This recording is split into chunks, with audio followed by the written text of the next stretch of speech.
All right, so here's another example problem for us. As you can see, this one's not set equal to 0 for us. So we need to fix that. These always have to be set equal to 0. So make a note. Must be set equal to 0. So to remedy that, we're going to move this tangent squared x to be with the other terms on the other side. So we're going to subtract it over, and we'll have tangent squared x times sine x minus tangent squared x equals 0. So now we're stuck again because now we have to factor. Okay, we cannot just set this term equal to 0 and this term equal to 0.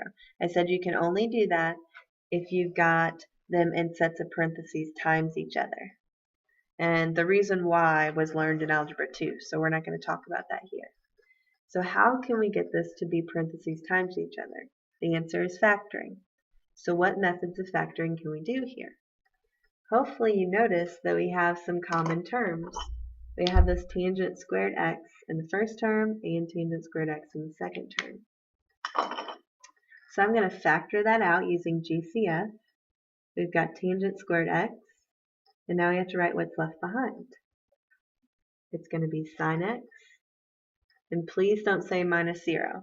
When you divide something by itself, it leaves behind a 1.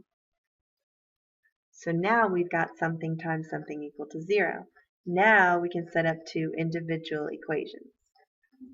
So we're going to write tangent squared x equals 0. And over here we're going to write sine x minus 1 equals 0.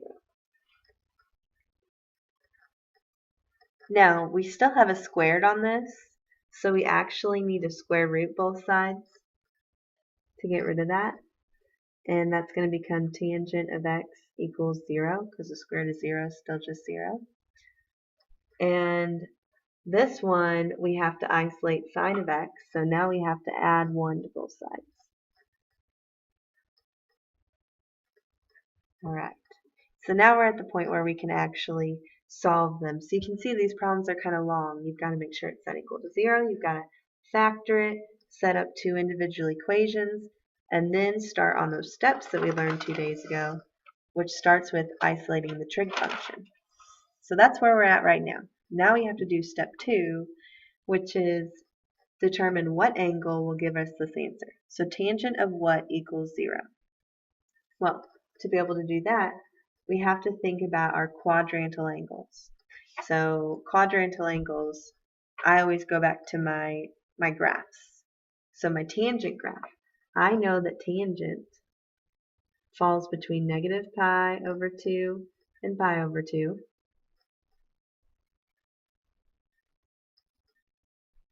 And I know that it crosses the x-axis right in the middle, and it rises from left to right, just like that. So at what angle does tangent of x equal 0? Well, it's at the angle 0 radians. So here we can say x equals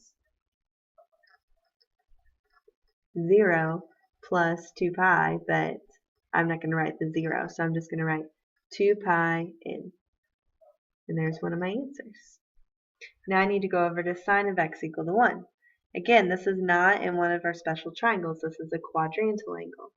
So I need to go down here and sketch out my sine curve. And when does sine equal 1? Well, it equals it right here. Well, what is right here? That's the part that is always tricky for you guys. So remember, the period of sine is 2 pi. Halfway is pi. Halfway between 0 and pi is pi over 2.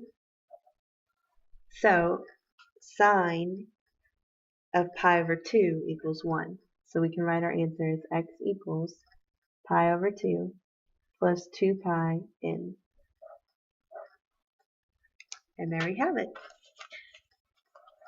So kind of, study this. If it didn't make a lot of sense, rewatch the video. I only gave you 2 examples. Be prepared to ask questions tomorrow, and we'll work many more examples.